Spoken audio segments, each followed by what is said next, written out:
নিউমোনিয়ায় আক্রান্ত হয়ে ইতালির রাজধানী রোমের জেমেলি হাসপাতালে জীবন মৃত্যুর সন্ধিক্ষণে বিশ্বের রোম ক্যাথলিক খ্রিস্টানদের সর্বোচ্চ ধর্মগুরু পোপ ফ্রান্সিস।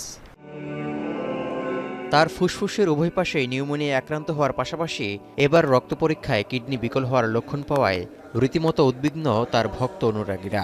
অশ্রুসিক্ত পোপের নিজ দেশ আর্জেন্টিনার বাসিন্দারাও। সবার একটাই চাওয়া, যেন সুস্থ হয়ে আবারও ভ্যাটিকানে ফিরে আসেন ৮৮ বছর বয়সী এই ধর্মগুরু। Apenada porque cualquier situación que le pase a él es como que le pasa a uno en el interior del corazón también cuando uno es una persona de fe. Espero que Dios lo acompañe y la Virgen lo cuide. Personas que transmiten tanto bien, tanta bondad y tanto amor por los demás. সময় যতই গড়াচ্ছে ততই শারীরিক অবস্থার অবনতি হচ্ছে pope ফ্রান্সিসের। হাসপাতালে টানা ১০ দিনের বেশি সময় ধরে চিকিৎসা চলমান থাকায় বিশ্বের ক্যাথলিক খ্রিস্টান সম্প্রদায়ের সবার দুশ্চিন্তা বাড়ছে। সৃষ্টিকর্তার কাছে দুহাত তুলে প্রার্থনার মাধ্যমে পোপের দ্রুত সুস্থতার আর্জি জানাচ্ছেন তারা। My prayer is that he gets well.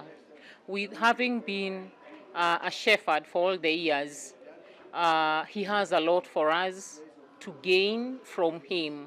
এমন পরিস্থিতিতে হাসপাতাল কর্তৃপক্ষ বলছে, কিডনি বিকল হওয়ার লক্ষণ মিললেও এখনই হাল ছাড়ছেন না তারা। তবে শ্বাসকষ্টের কারণে পোপ ফ্রান্সিসকে উচ্চ মাত্রায় অক্সিজেন দিতে হচ্ছে বলেও জানিয়েছে ভ্যাটিকান কর্তৃপক্ষ।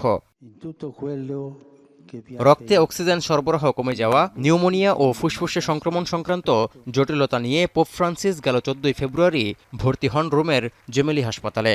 এক যুগ ধরে রোম ক্যাথলিক চার্চের প্রধান হিসেবে দায়িত্ব পালন করে আসছেন আর্জেন্টিনার নাগরিক পোপ ফ্রান্সিস। গেল সপ্তাহে নিজেই সতর্ক করে দিয়েছিলেন, এ যাত্রায় তার বাঁচার সম্ভাবনা খুবই কম। এরপরই তার শেষকৃত্যের মহড়ার জন্য প্রস্তুতি শুরু করার কথা জানায় ভ্যাটিকান কর্তৃপক্ষ। তৌহিদুর রহমান, এখন বিশ্ব।